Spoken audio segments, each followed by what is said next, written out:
오늘은 이사야 3장 8절에서 11절입니다. 이사야 3장 8절부터 11절.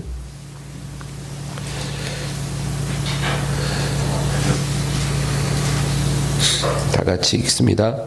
예루살렘이 멸망하였고 유다가 엎드러졌음은 그들의 언어와 행위가 여호와를 거역하여 그의 영광의 눈을 범하였음이라.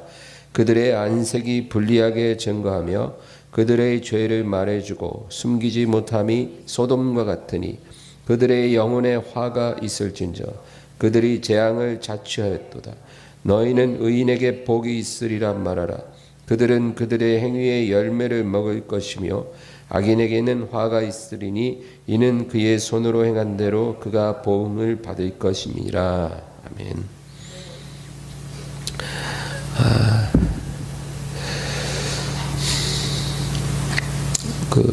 여러분 어제 뉴스에서 제가 봤는데요. 호주에서는 지금 한 법이 통과가 됐는데 이 동성애자나 성전환자들, 요즘 말로 성소수자들이죠.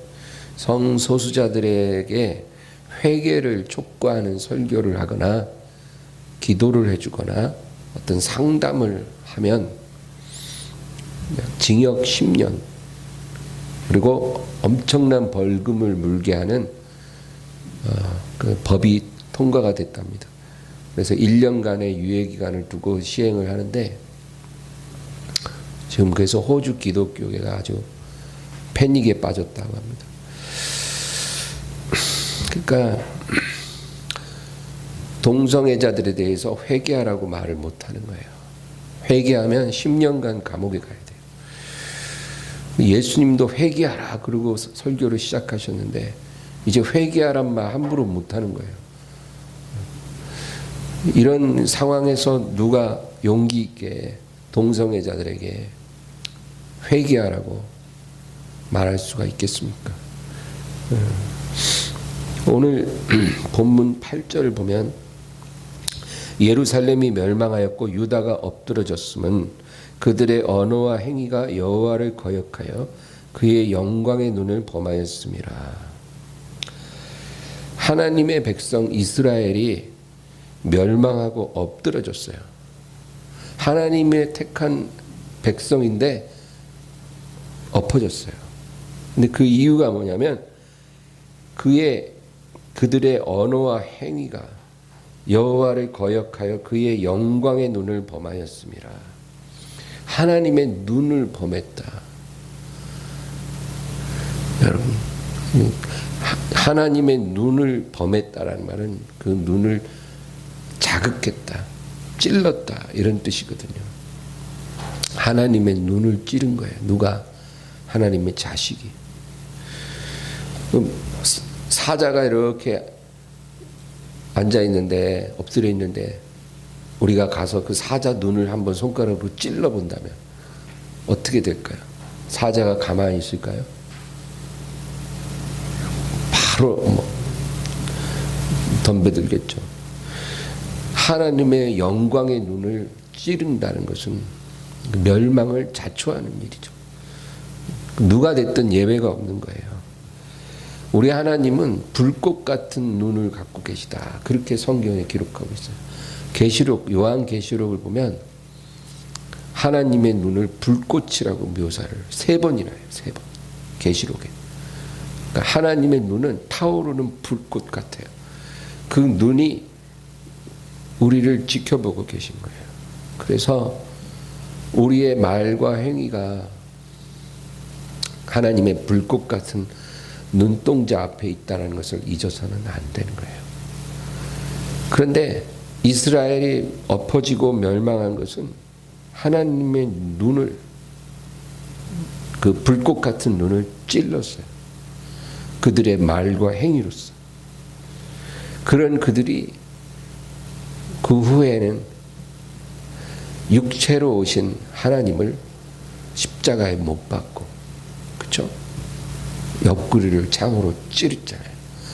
그러니까 예수님이 이 세상에 오기 전부터 이미 말과 행위로 하나님의 눈을 찌른 이스라엘이 육체로 오신 하나님은 십자가에 못 박아버리는 그런 일을 저질렀던 겁니다. 그래서 지금 이 호주에서 일어나고 있는 그 일들은 뭘까요? 동성애자에게 회개하라고 말하면 10년간 감옥에 가고 막대한 벌금을 물게 한다는 건 동성애자들에게 회개하라는 말을 못하게 하는 거예요. 그러니까 그런 말을 해서는 안 된다는 거예요. 동성애자들이 그런 말을 누구에게서도 들어서는 안 된다는 거예요. 그러니까 선을 악하다고 하고, 그렇죠? 회개하라고 말하는 행위는 선한 행위인데 그걸 악하다고 해서 징역살이를 시켜요. 그리고 악을 선하다 합니다. 동성애를 범하는 건 하나님 앞에 가증한 죄인데 그거를 죄가 아니라고, 온전한 정당한 행위라고 말해요. 그러니까 선을 악하다 하고 악을 선하다 하는 자는 하나님의 저주를 받으리라 했는데 지금 호주에서 일어나는 그 일이 정확히 그런 일이에요. 코로나가 터지기 얼마 전에 서울시청 앞 광장에서 퀴어 축제가 있었죠. 서울시에서 허락을 해줬어요. 그래서 그 광장에 동성애자들이 수백 명이 나와가지고 무지개 깃발을 흔들었어요.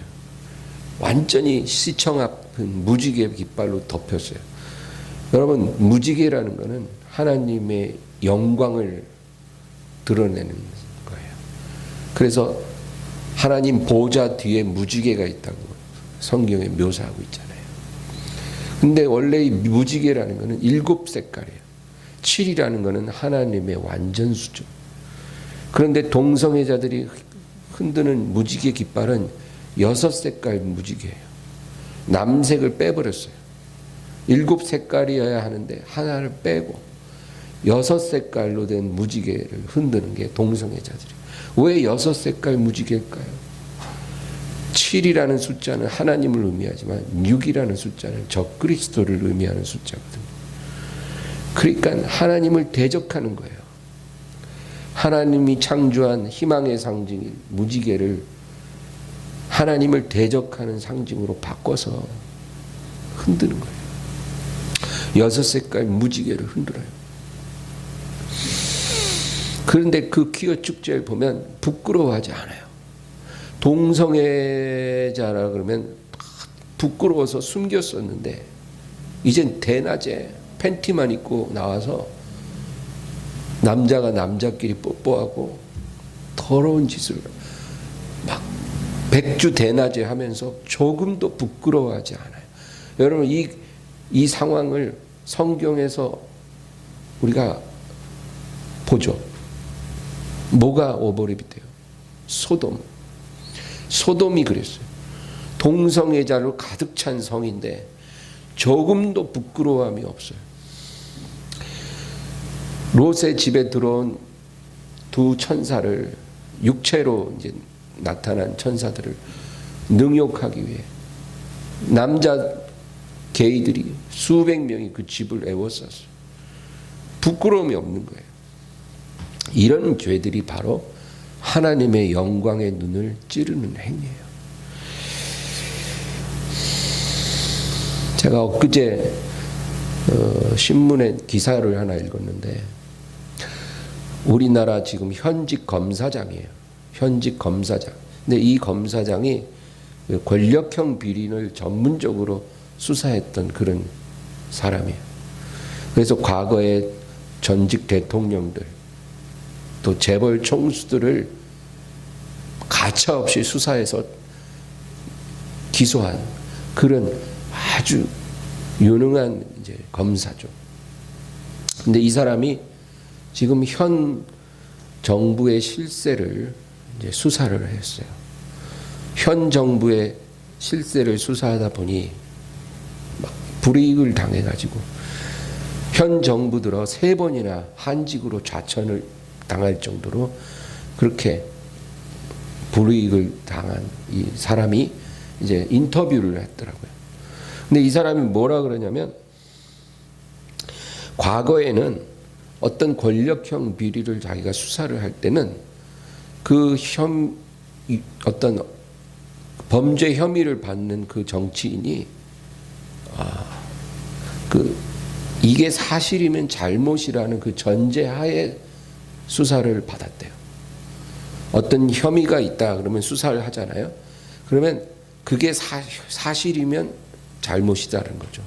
그래서 한사코 그 혐의를 부인하고 빠져나가려고 애를 썼다라는 거예요. 과거에는. 그 사실이 드러나면 잘못된 거고 죄를 받아야 되니까.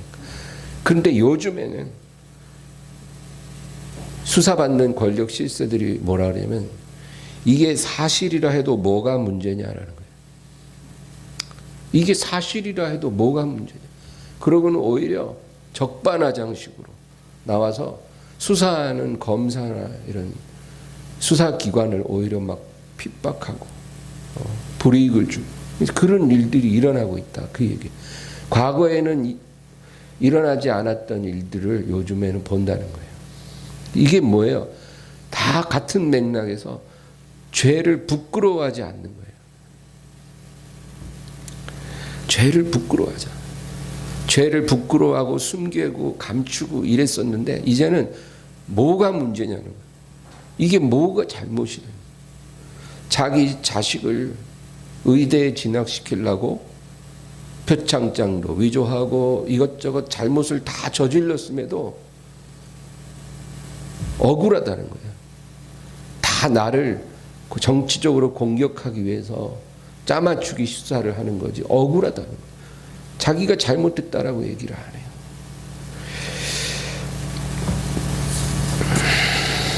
오늘 본문 9절을 보겠습니다. 9절 보면 다 같이 읽을까요? 그들의 안색이 불리하게 증거하며 그들의 죄를 말해주고 숨기지 못함이 소돔과 같으니 그들의 영혼에 화가 있을진저 그들이 재앙을 자취하였도다. 그들의 안색이 불리하게 증거하며 그들이 죄를 말해주고 숨기지 못함이 소돔과 같다. 이 말이 뭐냐면 소돔이 뭐예요? 부끄러움을 모르는 성이에요. 죄를 짓고 부끄러워해야 되는데 부끄러움을 모르는, 선을 악하다 하고 악을 선하다 하는 그런 모습이 바로 소돔의 모습인데, 하나님의 눈을 찌르는 자들이 바로 이와 같이 부끄러움을 모르는 얼굴로서 자기를 스스로 증거하고 있다. 그 얘기입니다. 그 다음에 10절 11절 다 같이 읽겠습니다. 너희는 의인에게 복이 있으리라 말하라. 그들은 그들의 행위의 열매를 먹을 것이며 악인에게는 화가 있으리니 이는 그의 손으로 행한 대로 그가 보응을 받을 것임이니라. 의인이 복을 받을 것이다. 그들은 그들의 행위의 열매를 먹게 될 것이다. 여러분, 뭐 당연하죠. 하나님은 재판장이십니다. 그래서 의인이든 악인이든 행위대로 먹게 될 것이다. 여러분, 우리가 하나님의 형상대로 지음을 받았기 때문에 우리 자신을 살펴봐도 얼마나 하나님이 정직하신 분인지를 알 수가 있어요. 우리 몸도요, 아주 정직해요, 여러분. 진짜로 음식을 좀 많이 먹으면 체중이 늘더라고요. 음식 조금 줄이면 체중이 탁 줄어요. 거짓말 안 해요, 몸이. 정직해요. 또 우리 영도 마찬가지예요. 우리 영도 기도 조금 열심히 하면 영이 살고, 기도 조금 게을러지면 영이 쫙 가라앉아. 희한해요. 그거 정확하더라고요. 제가 이렇게도 해보고 저렇게도 해보고 제가 실험 많이 해봤어요. 우리 영도 몸도 정직해. 왜 그럴까? 하나님의 형상으로 지음받았기 때문에 그래요. 그러면 여러분, 우리 인생은 어떨까요?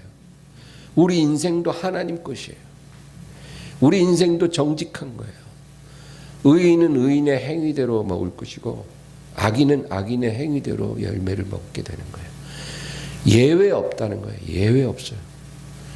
어떤 악한 부모가 자기가 악하지만 자식들은 악하게 크기를 원치 않기 때문에 자기 하는 일을 다 숨기고 그리고 최상의 환경을 만들어서 애를 키워도요, 애들이요 부모 닮아요.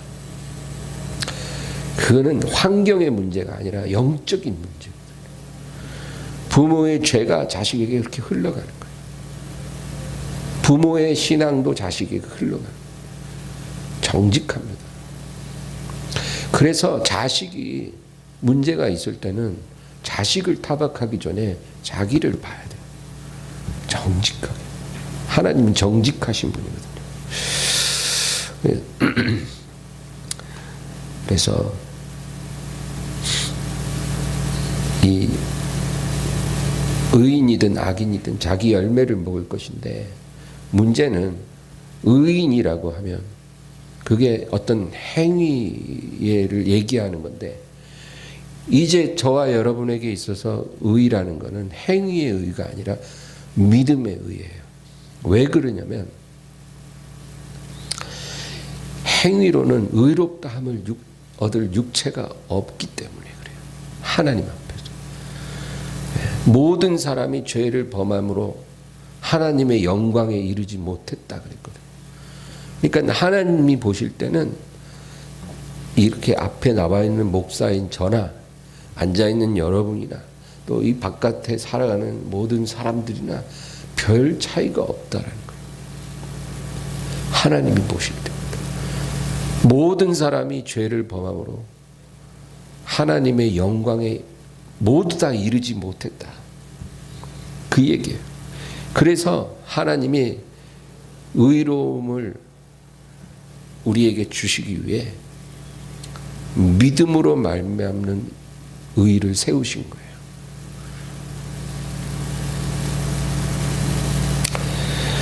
믿으면 의롭게 된다. 그거예요. 믿으면. 행위로는 안 되니까 믿음으로 의로워질 수 있는 길을 하나님이 열어주신 거예요.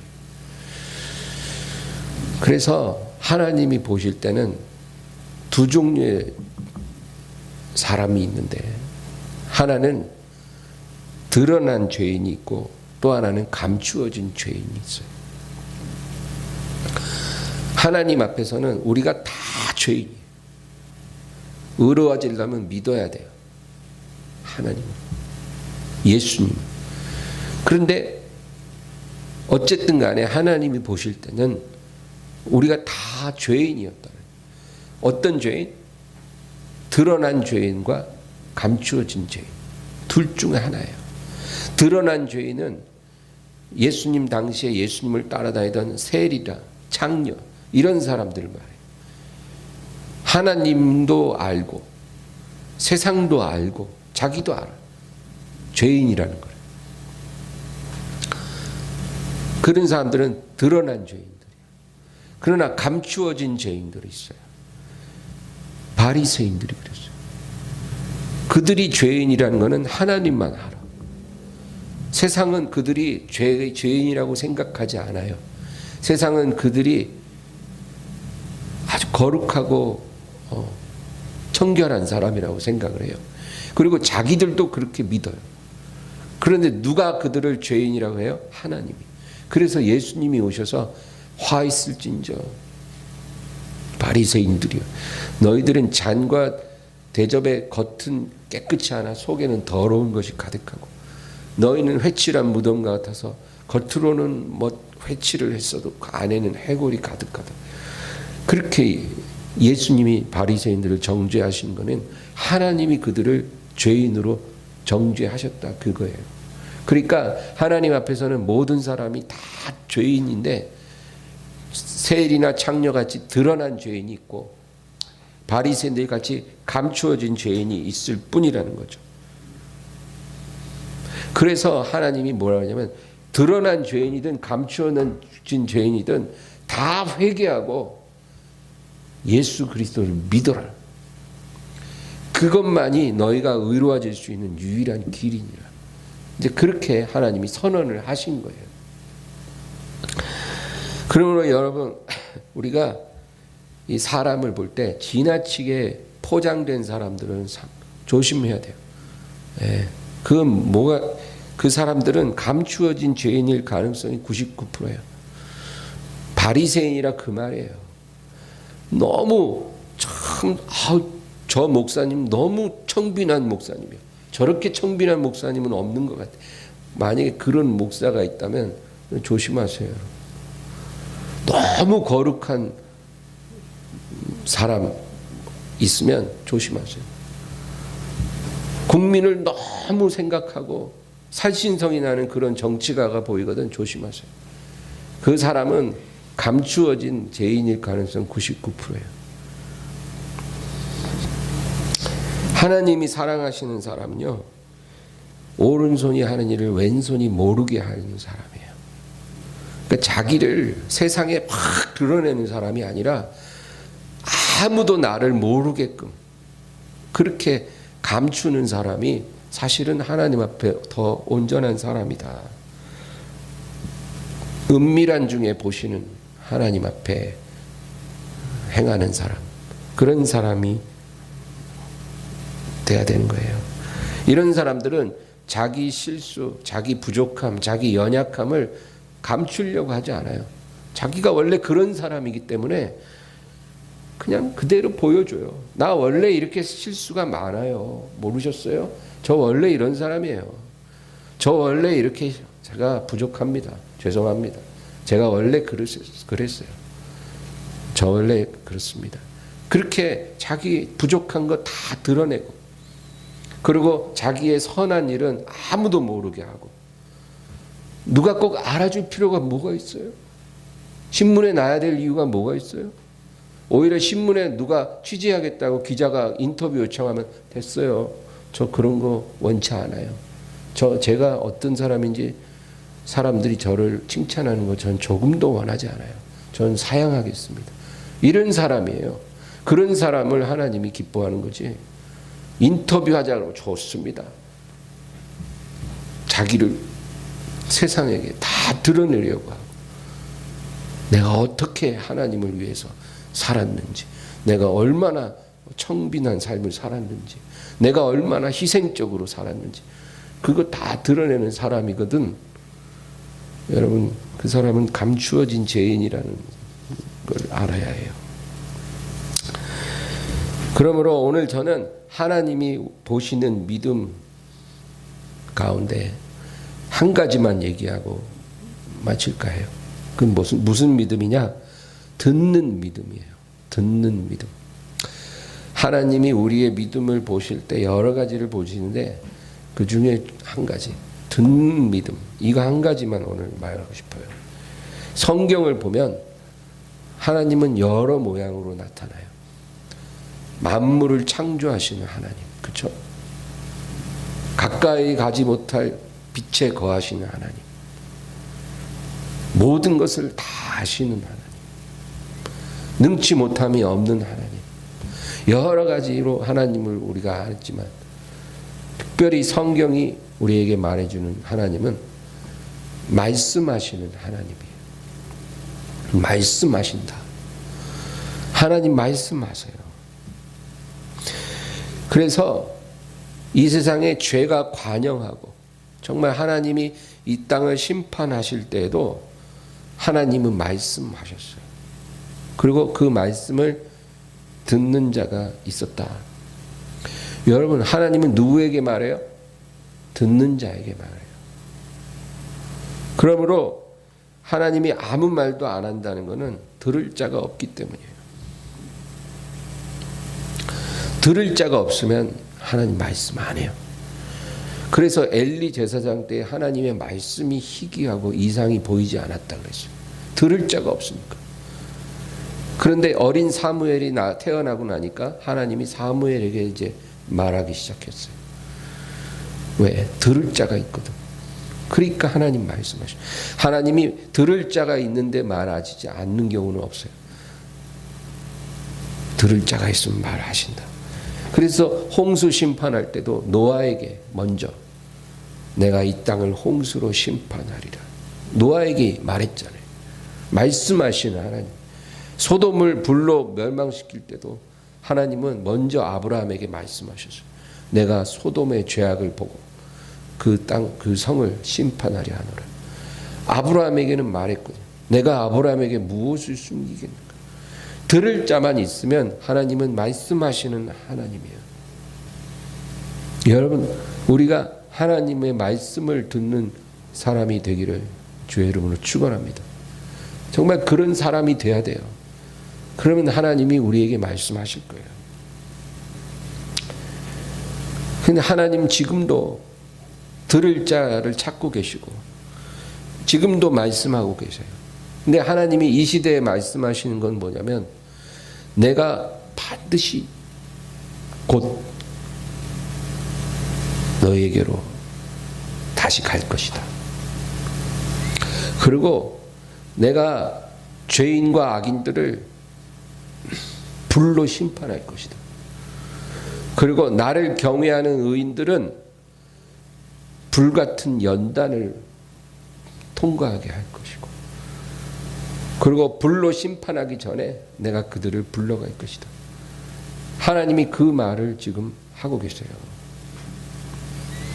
이 시대는 그 메시지가 선포돼야 될 시대예요. 예수 믿으면 행복합니다. 예수 믿으면 부자 됩니다. 이런 메시지는 이제 그만 전해야 돼요. 그 메시지만을 듣기를 원하는 사람들은 다 하나님을 떠나요. 지금은 하나님이 전하시는 메시지를 들어야 돼요. 하나님을 떠난 죄인들은 불로 심판을 받고 하나님을 경외하는 사람들은 불로 연단을 받아요. 심판이 오기 전에 연단을 받고 그들은 하나님이 먼저 불러가실 거예요. 정결하게 만드시고 나서 불러가셔요. 그리고 남아있는 죄인들을 불로 심판하셔요. 여러분, 그래서 지금 우리가 막 세상에서 잘 나가고 막 일이 잘 되고 막 모든 게 형통하고 막 이삭처럼 우물을 파면 막 바로바로 물 나오고 그 해에 농사 지었는데 100배나 수확을 얻는 그런 거를 우리가 기대하면 안 돼요. 지금은. 만약에 우리가 그런 복을 지금 받게 되면 영적으로 우리가 가라앉을 가능성이 아주 큽니다. 세상 재미에 빠지기가 쉬워요. 지금은 우리가 불같은 연단을 받는 시간이에요. 그래서 연단 속에서 우리 믿음을 정결하게 해서 예수님 오실 때 준비되는 게 지금은 중요한 시기예요. 왜냐하면 예수님이 순결한 성도들을 데려가시면 그 다음엔 불의 심판이 이 땅에 임할 것이기 때문에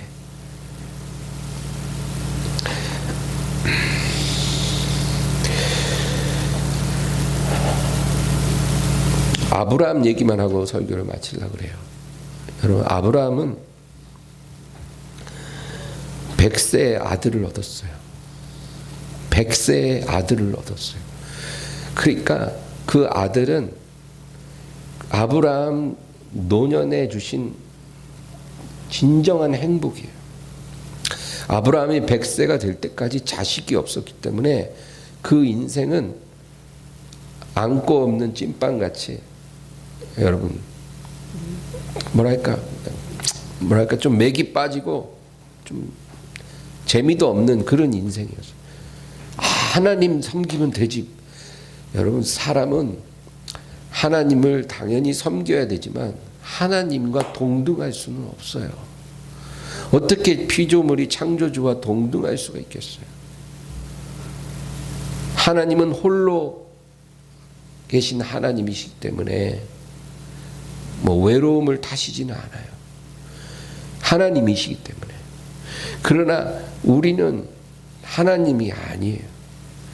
그래서 하나님을 경외하는 건 당연하지만 밤낮 높은 산 꼭대기에 딱 앉아가지고 기도만 하면서 하나님과 직통으로 받고 막 교제하고 그렇게 살기만 할 수 있는 그런 존재가 아니라는 거예요.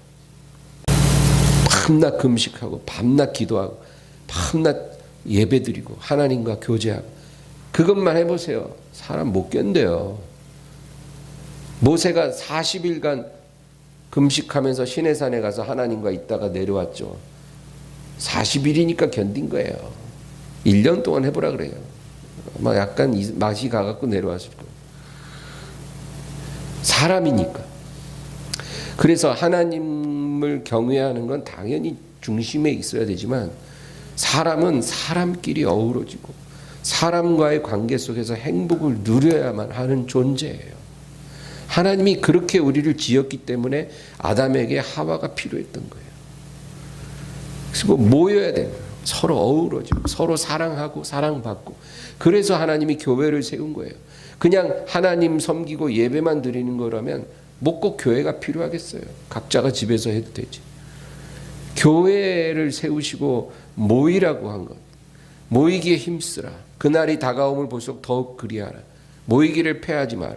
그거는 사람이 서로 사랑하도록 지음을 받았기 때문에 그런 거예요. 그래서 가정이 필요하고 교회가 필요한 거예요. 그런데 이 아브라함은 100세가 될 때까지 사실상 별로 그렇게 행복을 못 느끼고 살았어요. 왜? 자식이 없었거든. 그러니까 아내와만 살지만 뭔가 허전했어요.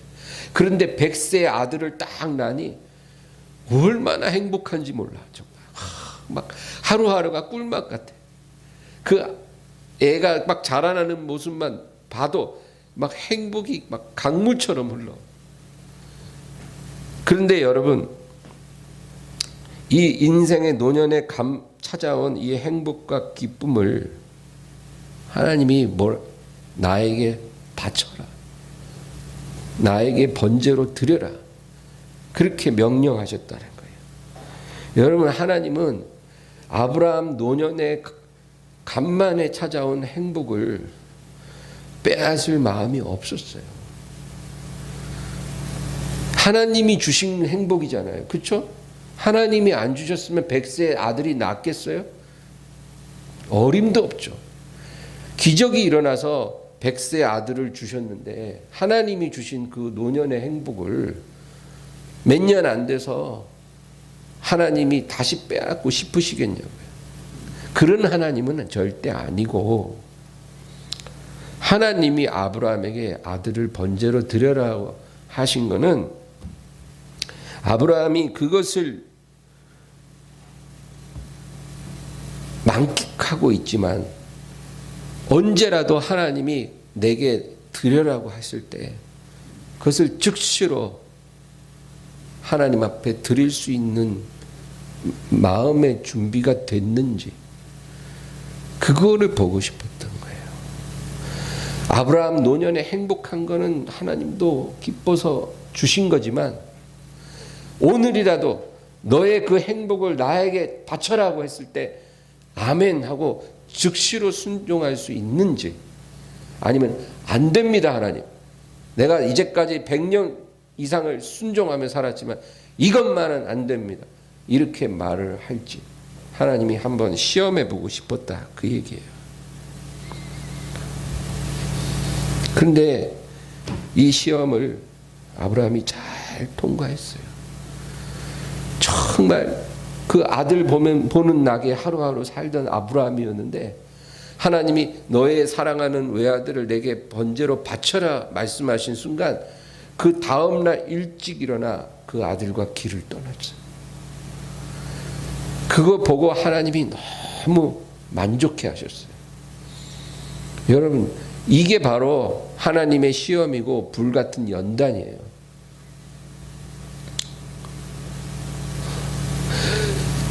하나님이 우리에게 허락하신 많은 행복을 우리가 누리고 사는 건 좋은 거예요. 그 행복이 무슨 모양으로 다가오든지 간에 행복을 누리는 거예요. 그러나 오늘이라도 하나님이 그것을 다 내려놓고 내게로 와라 할 때 기쁘게 갈 수 있으면 우리는 모든 준비가 다 된 거예요.